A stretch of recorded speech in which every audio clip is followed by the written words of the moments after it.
El título del mensaje es La santidad conviene a tu casa, según nos dice la palabra del Señor en el libro de los Salmos. La santidad conviene a tu casa, oh Jehová, por los siglos y para siempre. Vamos a orar. Buen Dios y Padre Celestial, le damos gracias, Señor, por esta hora. Rogamos la asistencia de su Santo Espíritu en medio nuestro para que tu palabra sea la que hable a nuestros corazones. Dispón nuestros corazones a escucharla y, Señor, inflama nuestra voluntad para obedecerte. Rogamos tu bendita asistencia en medio nuestro. Por Jesucristo nuestro Salvador. Amén. Dice nuestro Catecismo Menor, a aquel que debemos enseñarle a nuestros hijos, lo siguiente. Pregunta: ¿cuál debe ser el propósito principal del hombre? Respuesta: el propósito principal del hombre es glorificar a Dios y disfrutar de Él para siempre. Pregunta 2. ¿Cuál regla nos ha dado Dios para indicarnos cómo debemos glorificarle? Respuesta: la regla que nos ha dado Dios es la palabra de Dios, la cual está en las Sagradas Escrituras del Antiguo y del Nuevo Testamento. Pregunta 3. ¿Qué es lo principal que enseñan las Escrituras? Respuesta: las Escrituras enseñan principalmente lo que el hombre debe creer con respecto a Dios y qué es lo que Dios quiere del hombre. Este es el Catecismo Menor, que aparece también en nuestra página web. A los padres les invito a que lo revisen para que se los enseñen a sus hijos. Está con las citas bíblicas, le va a hacer mucho bien, no solamente a sus hijos, sino que también a quien lo enseñe, porque va a aprender doctrina. Porque fuimos creados por Él, portamos su imagen, y somos testigos del carácter de Dios a su creación. Esta es la razón de la continua demanda a la santidad, porque Él es santo. Levítico 11, 44 y 45 dice: porque yo soy Jehová vuestro Dios, vosotros por tanto os santificaréis, y seréis santos, porque yo soy santo. Porque yo soy Jehová, que os hago subir de la tierra de Egipto para ser vuestro Dios. Seréis pues santos, porque yo soy santo. Levítico 19:2 dice, le habla Dios a Moisés, habla a toda la congregación de los hijos de Israel y diles, ¿qué debe decirle? Santos seréis, porque santo soy yo, Jehová vuestro Dios.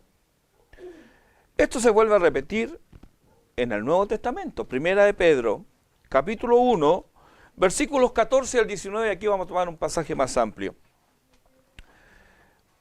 Primera epístola del apóstol Pedro, capítulo 1, versículos 14 hasta el 19, dice así: como hijos obedientes, ¿a quién se está refiriendo?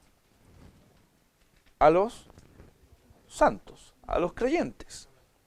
Como hijos obedientes, no os conforméis a los deseos que antes teníais estando en vuestra ignorancia, sino como aquel que os llamó es santo, sed también vosotros santos en toda vuestra manera de vivir, porque escrito está: sed santos, porque yo soy santo. Y si invocáis por Padre a aquel que sin acepción de persona juzga según la obra de cada uno,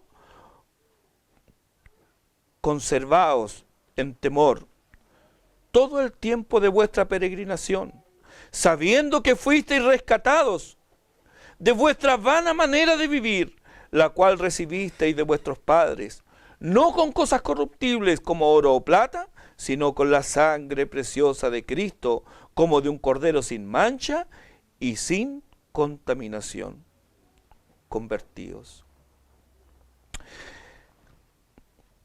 esta demanda a la santidad se verifica también en hechos concretos, como cuando corrige y hasta separa, excluyendo a algunos de la congregación de los santos.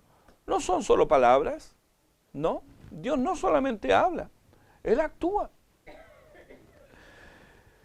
Por ejemplo, corrige a María, la hermana de Moisés, ¿recuerda? En Números 12, cuando ella comienza a murmurar acerca de su hermano y Dios toma cartas en el asunto.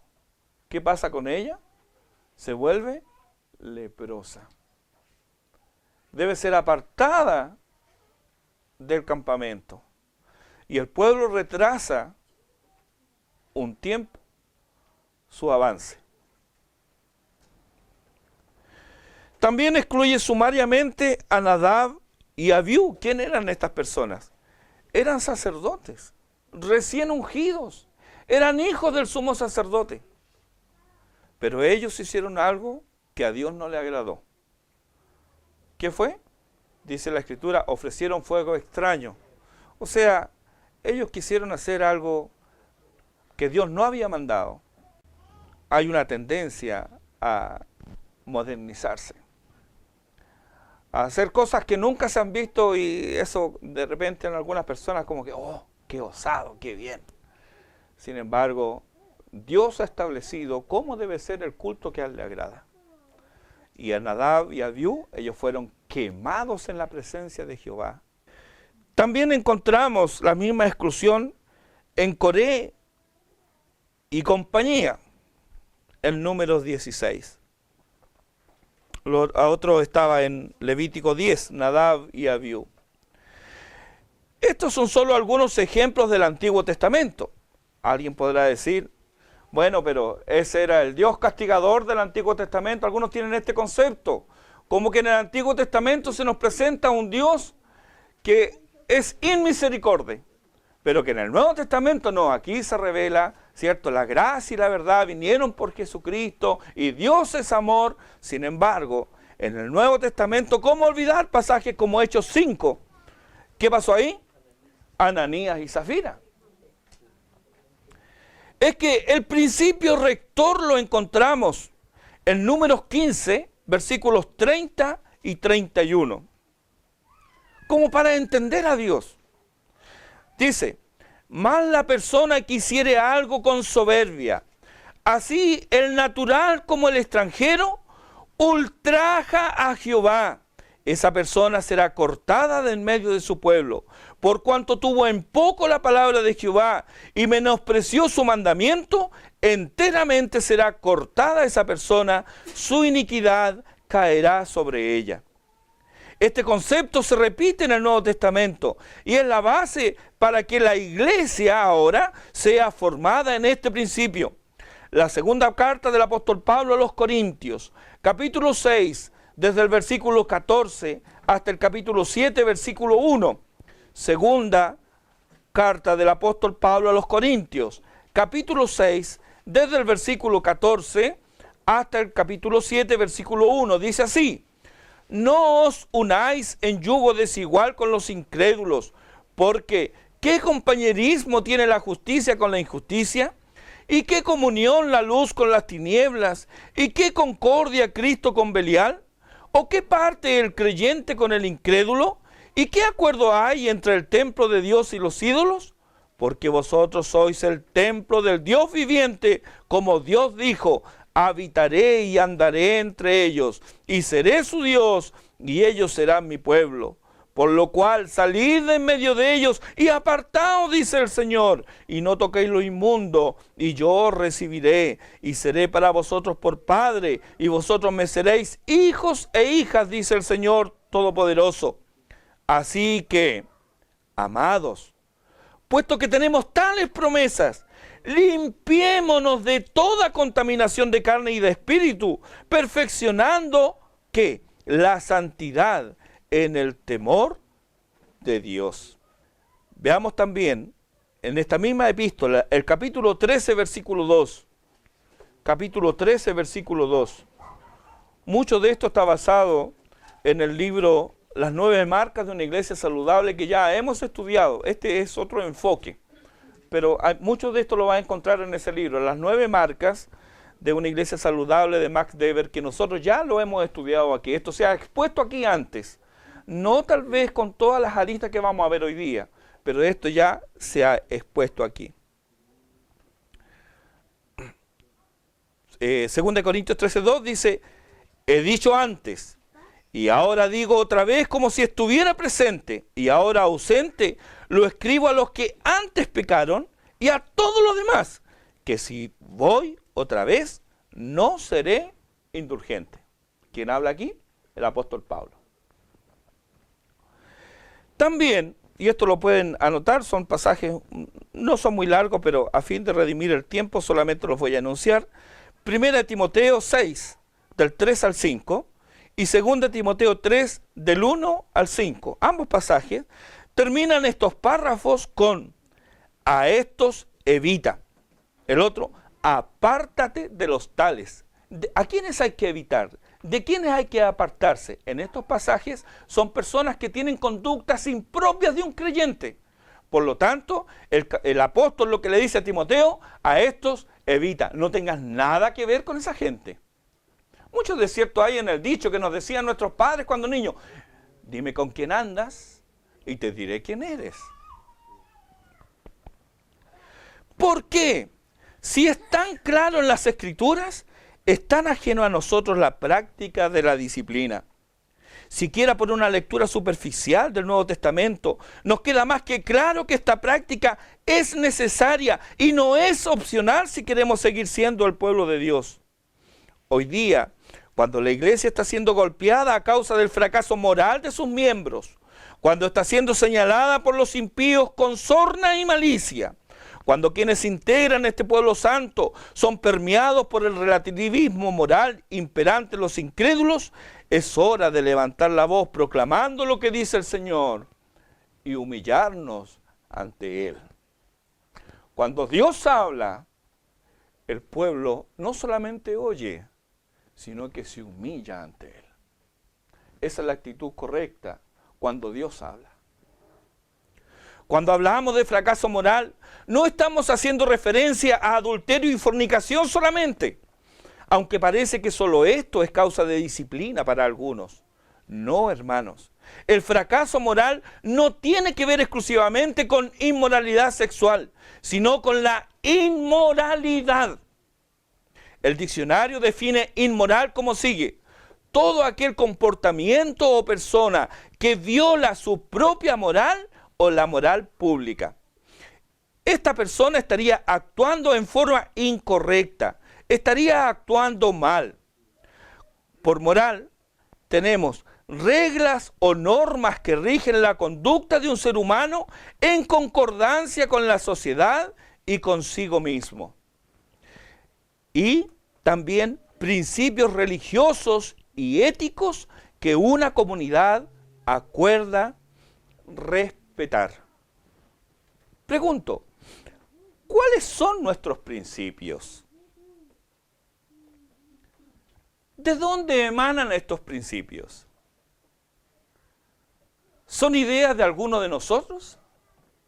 ¿Nos juntamos a deliberar para decir esto es lo que vamos a respetar? ¿Esto nos comprometemos a obedecer? ¿De dónde salen estos principios? ¿De dónde emanan? Decimos que la palabra de Dios es nuestra guía de vida, es nuestra guía de conducta y práctica. Por lo tanto, estos principios son externos a nosotros. No son hechos por hombres. Viene de Dios. Por ejemplo, para graficar el punto, sabemos que robar es malo. Dios lo dice, ¿verdad? El mandamiento que dice, no robarás. Suficiente. Robar es malo. Dios lo dice. Yo robo. Soy inmoral. Aunque no haya adulterado, aunque no haya fornicado, soy inmoral. ¿Por qué soy inmoral? Porque estoy violando una norma de conducta que me ha sido dada para el cumplimiento. ¿Qué debe hacer la iglesia conmigo? debe hacer la iglesia? Disciplinarme. Disciplinarme. ¿Por qué? Porque estoy violando una conducta moral. ¿Por qué no lo hace la iglesia? Hay varias respuestas. La iglesia no disciplina porque hay conceptos equivocados de amor y conceptos equivocados de gracia. El amor ha llegado a ser un dejar hacer. No poner límites. Déjalo. Eso se entiende hoy día, muchos lo tienen internalizado así, como amor. ¿Cómo lo voy a castigar a mi hijo si yo lo amo tanto? La Escritura dice todo lo contrario. Dice que al que ama a su hijo desde temprano, lo corrige. Y por otro lado, el que no corrige a su hijo, lo aborrece su alma, dice. El amor hoy día tiene esta concepción equivocada. ¿Y qué vamos a decir de gracia? Bueno, gracia ha venido a significar tapar, cubrir, meter debajo de la alfombra. Eso significa para algunos gracia. ¿Qué nos dice Dios en su palabra?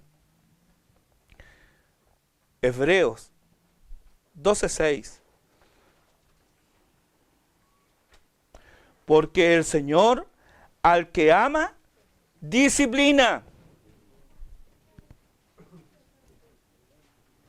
¿Qué más dice? Y azota a todo el que recibe por hijo. Como padres, sabemos lo que significa esto. Nunca es fácil. No es sencillo. Y los hijos, y yo en mi calidad de hijo también muchas veces dice, ¿para qué mi papá me dice que me ama si me da como caja? Pero hoy día yo entiendo, Él me amaba. Quería corregir aquellas áreas en mi vida que me iban a conducir a mi muerte, a mi extravío. Por eso Él me castigaba. Y por eso yo castigué a mis hijos. Y usted le puede preguntar a alguno de ellos, y algunos le van a contar en forma muy graciosa cómo era la cosa. Ahora se ríen, pero en ese entonces no se reían. ¿Qué hacía cuando los castigaba? Primero los llamaba, conversábamos. ¿Por qué lo hiciste? Yo quería saber la motivación. Tú sabes que esto es incorrecto. Yo quería saber que ellos confesaran de que ellos sabían que estaba incorrecto. Y luego tenía que decirle, hijo, tengo que castigarte. Porque la palabra de Dios me manda a castigarte. Porque te amo, yo tengo que castigarte. Ellos estaban hechos un mar de lágrimas porque sabían que el castigo venía. Pero todo ese proceso de conversación era lo que a ellos los tenía, ya querían, ¿por qué no termina de una vez? Pero había un tiempo. Y una vez que ellos sabían y aceptaban y decían, sí, yo sé que me tienen que castigar, ¿cuántos años tienes, hijo? Me tenían que decir ellos cuántos años tenían en ese momento. ¿Por qué era eso? Porque ellos recibían tantos correazos como años tuvieran. 9, muy bien. Y ahí tomaba mi cinturón. Y 9 chicotazos les llegaban. No en cualquier parte, en la parte diseñada por Dios para recibir el castigo. Después de eso, ellos lloraban de dolor, yo también lloraba de dolor. Me arrodillaba al lado de ellos. Y le decía, hijo, le vamos a pedir perdón al Señor. Perdona al Señor porque lo hemos ofendido a Él. Y llora.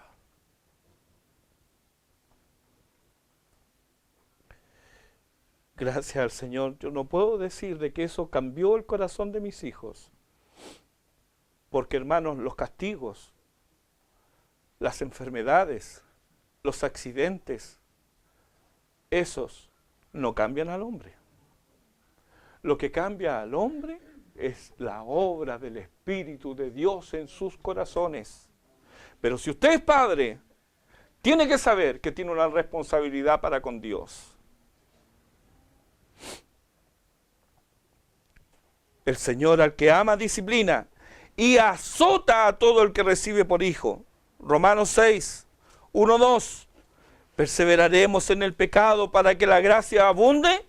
Ni se te ocurra, en ninguna manera, porque lo que hemos muerto al pecado, ¿cómo viviremos aún en él?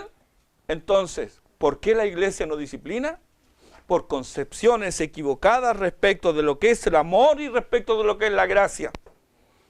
Porque la palabra de Dios no es la que moldea sus pensamientos, sino que es la corriente del mundo. Es el mundo el que dice, déjalo hacer. No es la palabra de Dios. La palabra de Dios te insta como padre a corregir. En segundo lugar, ¿por qué la iglesia no disciplina? No disciplinamos porque hemos reemplazado la santidad por el servicio. Nos hemos engañado pensando que si estamos sirviendo, todo está bien. La actividad o servicio al ser visibles adquiere más importancia que guardar el corazón para Dios. ¿Por qué? Porque esto se hace en la intimidad. El servicio, todos lo ven. Entonces hemos considerado que el servicio es más importante que guardar el corazón. Y hasta podemos decir, pero si el Señor está bendiciendo, ¿no debo estar tan mal? Proverbios 4:23 dice, sobre toda cosa guardada, guarda tu corazón, porque de él mana la vida. No disciplinamos porque tenemos la creencia de que debemos dejar todo el juicio a Dios. Dios es el juez supremo, nos dice Apocalipsis 20. Un día juzgará con justo juicio a toda la humanidad, pero Él le ha dado la autoridad de hacer juicio al Hijo, Juan 5:27. Y este lo ha delegado a la iglesia, según Mateo 18, 15 al 17. Así que, ampararse en Mateo 7:1, este es el pasaje favorito de quienes les gusta. No hacerse cargo de su responsabilidad. No juzguéis para que no seáis juzgados. Pero tomarse de este pasaje a la luz del mandamiento explícito del Señor en Mateo 18, para no hacer lo que Dios nos manda hacer, es equivocar el camino. No disciplinamos porque el culto está orientado al consumidor. ¿Qué quiero decir con esto? Lo voy a decir con un párrafo de A.W. Tozer. Dice, hoy día, en la mayoría de las iglesias evangélicas, es una práctica común ofrecer a las personas, especialmente a los jóvenes, un máximo de entretenimiento y un mínimo de instrucción formal. En la mayoría de los lugares es difícil conseguir que la gente asista a reuniones donde la única atracción es Dios. Solo se puede concluir que los que profesan ser hijos de Dios están cansados de Él, pues hay que perseguirlos con caramelos multicolores en forma de películas, juegos y refrigerios religiosos. Este es un autor fallecido ya hace más de 20 años, que falleció Tozer. Esto ha influenciado todo el patrón de la vida de la iglesia e incluso la ha transformado en un nuevo tipo de arquitectura eclesiástica diseñada para albergar al becerro de oro. La técnica de los caramelos multicolores se ha integrado tanto en nuestro pensamiento religioso actual que simplemente se da por hecho. Sus víctimas nunca se enteran de que aquello no forma parte de las enseñanzas de Cristo y sus apóstoles. Esto es lo que dice Tozer. Además de máximo de entretención y mínimo de instrucción, a esta instrucción deslavada se le quita todo lo que pueda incomodar al oyente. La premisa es, él debe sentirse a gusto. Dios lo ama y nosotros también. No haremos nada, ni diremos nada que lo confronte con nada. En esta iglesia todos son bienvenidos. No importa lo que usted haga ni cómo viva. Los amamos, porque Dios los ama. Esa es la premisa hoy día. No incomodar. No disciplinamos, porque al no tener claro qué es la iglesia, hemos distorsionado también o ignorado el concepto bíblico de membresía. La iglesia se compone de creyentes y solo estos pueden ser miembros de la iglesia local. Pero los creyentes hoy día brotan como flores en primavera y su consagración es flor de un día, se desvanece como niebla. Son el resultado de una predicación deficiente del Evangelio. Hay un tratado muy popular que habla de 4 verdades que pueden transformar tu vida. Primera verdad, el amor de Dios. Dios te ama y tiene un plan maravilloso para tu vida. Segunda ley le llaman, el llamado de Dios. Venid a mí todos los que estáis trabajados y cargados y yo os haré descansar. Dios los llama. En tercer lugar, el perdón de Dios. Él te perdona si tú confiesas tu pecado. Mira qué sencillo. ¿Cómo no vas a querer a este Dios? Él te ama, Él te llama, Él te perdona. ¿Qué es lo que sigue después? Tu decisión, pues. Aquí tú eres el Señor. Él es un Dios impotente. Él está rogando, ojalá que me acepte. Debes confesarlo como tu Salvador y abrirle la puerta de tu corazón. Tú haces eso y eres hijo de Dios. Y te van a mostrar versículos que así lo dicen. Y te van a decir, mira, ahora tú eres hijo de Dios. Habla y dile a fulano que tú ya eres hijo de Dios. Ah, qué bien. Tu vida no cambió. Tus pensamientos no cambiaron. Las prioridades que tienes son las mismas. Sin embargo, has sido engañado con un falso evangelio. Has aceptado un Dios que no es el Dios de la Biblia. Y tu vida no ha cambiado un ápice. Los convertidos a este evangelio por decisión propia o del evangelizador pasan ahora a ser miembros. A estos miembros se les cuida y se les mima. En algunas iglesias, si usted va 3 veces, ya es miembro. Es miembro. ¿Por qué? Porque fue 3 veces. Pronto están haciendo algo en la iglesia. Eso es lo otro. Lo ponen en un ministerio. Hay muchos ministerios. Si usted piensa que en la República de Chile hay muchos ministerios, en algunas iglesias hay muchos más. Y a usted lo van a poner ahí, en ese ministerio. Pronto estos nuevos miembros están haciendo algo en la iglesia. Conservan actitudes mundanas, pero se les disculpa porque son nuevitos. Oiga, pero si es nuevito, pues. Y si continúan así en el tiempo, ¿qué decimos? Es que son cristianos carnales. Es que ellos no, son creyentes, pero son carnales. Ante este concepto disciplinar, ni se le ocurra. ¿Cómo se le ocurre que va a disciplinar esto? Si es Dios el que cambia a las personas, no es usted. No sea legalista. Estos son por lo menos 5 razones por las que la iglesia no disciplina. Un concepto equivocado de lo que es el amor y lo que es la gracia de Dios. No disciplinamos porque hemos reemplazado la santidad por el servicio. No disciplinamos porque tenemos la creencia que debemos dejar todo el juicio a Dios. No disciplinamos porque el culto está orientado al consumidor. Y no disciplinamos porque no tenemos claro qué es lo que es la iglesia y qué es lo que es ser miembro de una iglesia. Si no están claras estas cosas, hermanos, nunca vamos a disciplinar. Y la iglesia va a seguir siendo lo que ha sido hasta ahora en muchos lugares. Una piedra de tropiezo para muchos. Una ocasión de escándalo para otros. Hemos visto entonces que debemos disciplinar. ¿Por qué debemos disciplinar? porque Dios es santo. Y la iglesia, la congregación de los santos, debe reflejar su carácter. Hermanos, es así de sencillo.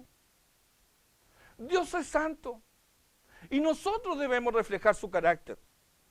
También hemos visto que no disciplinamos porque ignoramos o tenemos concepciones equivocadas de esta doctrina. Por mucho que la iglesia se esfuerce por tener en cuenta la salvación del pecador en el ejercicio de la disciplina, esto no debe resultar en la relajación de los límites que separan la iglesia del mundo. Estos límites están definidos por la palabra de Dios y no aplicarlos a las conductas impropias de un creyente pone en evidencia que se teme más al hombre que a Dios. Proverbios 29-25 nos dice, el temor del hombre pondrá lazo. El temor del hombre pondrá lazo. Es que si lo disciplinamos, se va a ir de la iglesia. Entonces no lo disciplino. Es que si yo le digo a mi hijo, se va a ir de la casa. Conversando con una señora que tenía serios problemas con su hija, es que si yo le digo eso, si yo me pongo así, mi hija se mata.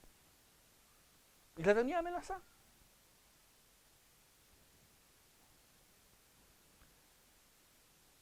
Gálatas 1:10. El apóstol Pablo dice, pues, ¿busco ahora el favor de los hombres o el de Dios? ¿O trato de agradar a los hombres? Pues si todavía agradara a los hombres, dice Pablo, no sería siervo de Cristo. Por lo tanto, debemos estar conscientes de nuestra responsabilidad como iglesia en cuanto al orden y la disciplina en nuestro medio. Y debemos saber que nosotros mismos como iglesia estamos sujetos a este orden y que debemos obedecerlo por cuanto esta es la voluntad de Dios y por Él ha sido establecida la disciplina eclesiástica. Otra pregunta que surge, ¿para qué disciplinamos? Puede parecer una pregunta obvia, pero igual hay que contestarla. ¿Para qué disciplinamos? El odio a esta doctrina engendrará muchas respuestas, pero todas ellas erróneas, ya que nacen de corazones aborrecedores de Dios y de su palabra. Dice Calvino en su Institución, en el libro 4, capítulo 12, párrafo 1, así como la doctrina salvadora de Cristo es el alma de la iglesia, así la disciplina es como sus nervios, mediante la cual los miembros del cuerpo de la iglesia se mantienen cada uno en su debido lugar. Ella es como un freno con el que son detenidos y domados los que se revuelven contra la doctrina de Cristo, o como un aguijón que estimula a los que son negligentes o perezosos, o a veces a modo de castigo paterno para castigar con clemencia y conforme a la mansedumbre del Espíritu de Cristo a los que han faltado gravemente. Pero contestando la pregunta diremos, porque la pregunta es, ¿para qué disciplinamos? Contestando esta pregunta, en primer lugar diremos que disciplinamos para la gloria de Dios. La motivación que hay detrás de toda disciplina correcta es la gloria de Dios. Hermanos, si hay otra motivación ajena a esta, entonces, hermanos, lo que estamos haciendo, estamos pecando contra Dios.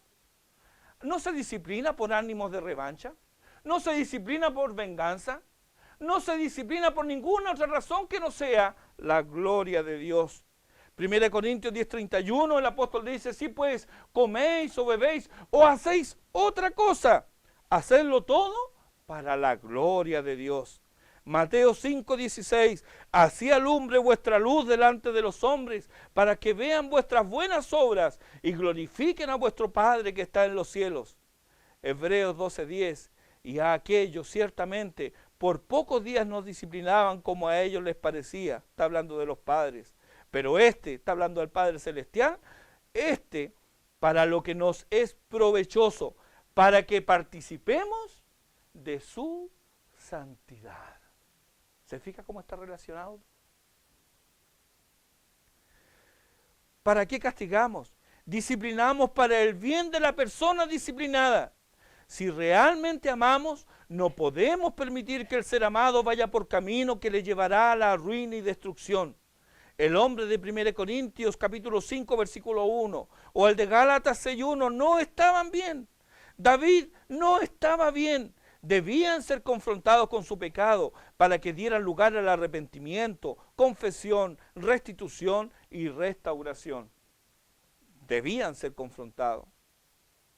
En tercer lugar, disciplinamos para mantener la iglesia pura. Una herida en el cuerpo, si es descuidada y no se atiende como corresponde, esta herida se afiebra, se hincha y se pudre, se gangrena. Y lo que podía curarse por negligencia ahora debe amputarse. En el caso del hombre de 1 Corintios 5, Pablo pregunta en el versículo 6, ¿no sabéis que un poco de levadura leuda toda la masa? La levadura en las Escrituras es símbolo del pecado. El pecado infesta, corrompe, pudre. En el nombre de Cristo.